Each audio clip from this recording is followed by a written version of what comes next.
This is a topic that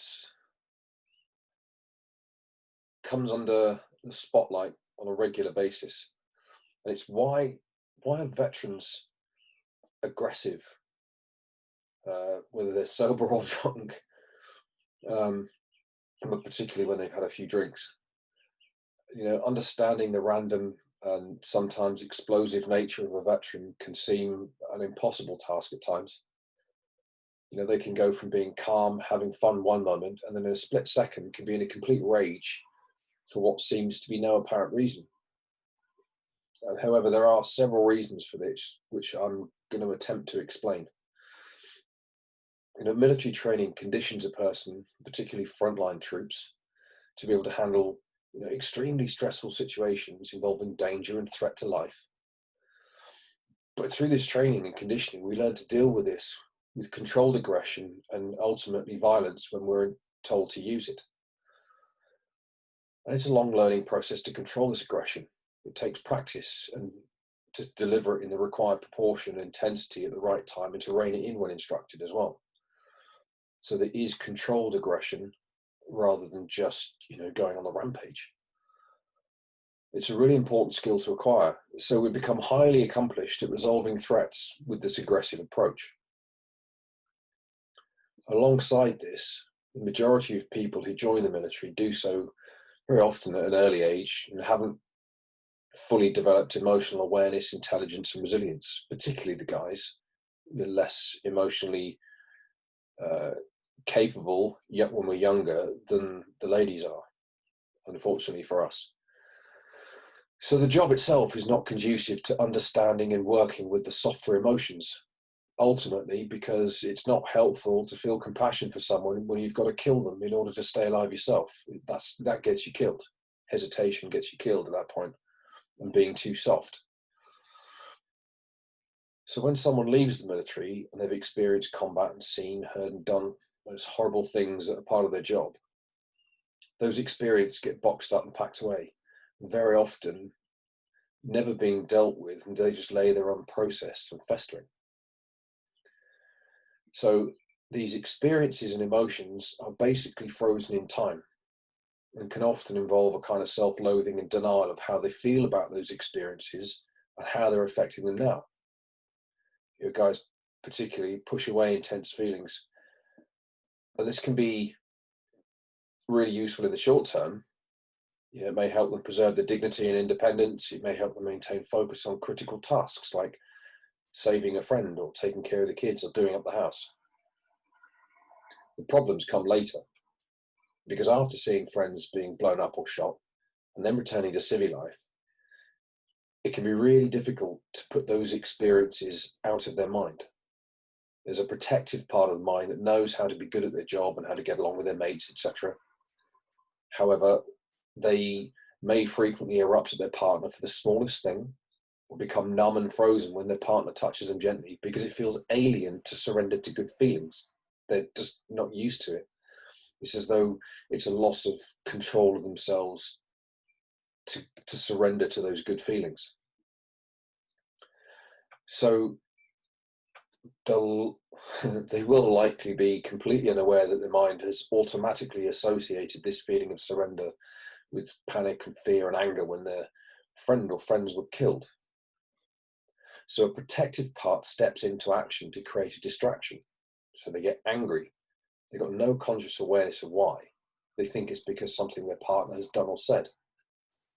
And over time, as this continues to happen, partners withdraw, the person begins to isolate themselves more and more and drink more, because they fear of exploding in their partner or the kids, and it just becomes a vicious cycle.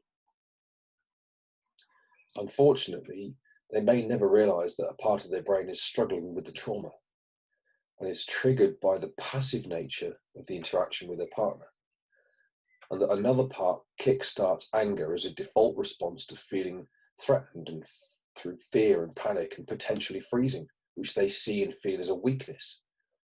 Yet it's trying to protect the vulnerable part of them.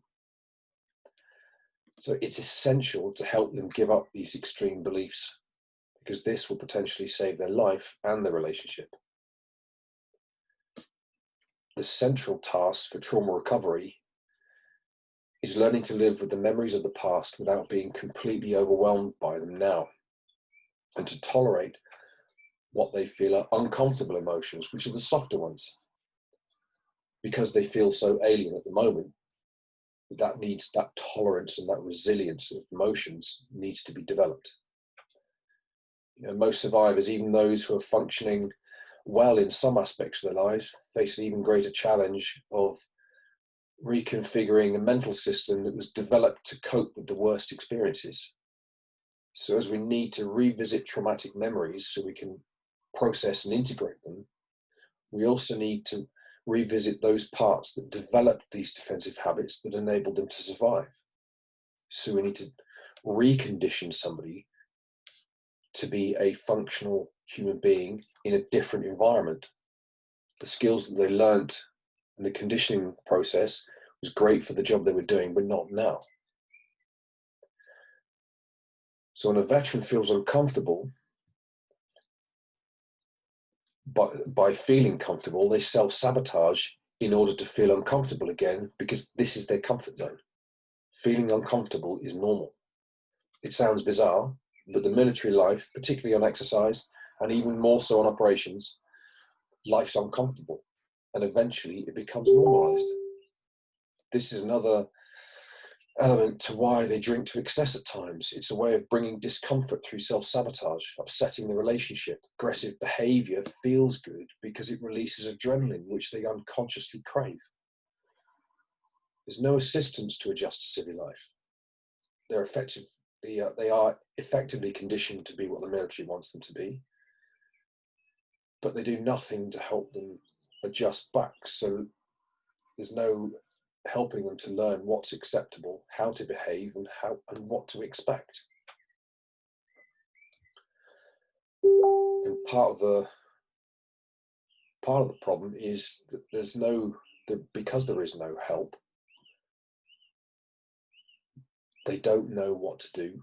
They don't know what's expected of them, how to be, and when they feel threatened and they become aggressive, the more someone has a go at them and tells them to shut up, stop being an ass, the more it ramps up the aggression. It's just so they just go up a step, become more aggressive because they feel even more threatened. So the best way is to de-escalate and ask them what's wrong, rather than say, okay, rather than try and give them a hard time and call them a twat or whatever it is. De-escalate rather than continue to escalate things. So ask them what's wrong. Do you need space? Do you want to go for a walk? What can I do? What can I do to help? As frustrating as it might be at times when they're behaving like a complete arse, just de-escalate and go, listen, what's going on? I want to understand. I want to help. Do you need space? Can I do anything?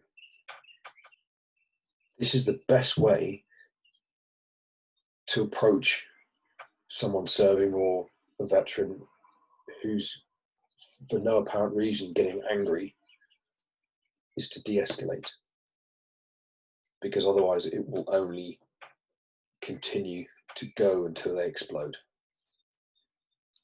I hope this is useful. I'm working on a video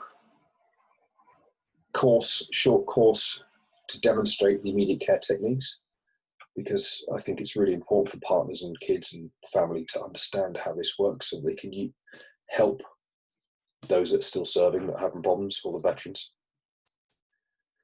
And this is something that I'm working on the next few weeks. So yeah, stand by, because I will be posting it here for everybody to make use of. So stand by.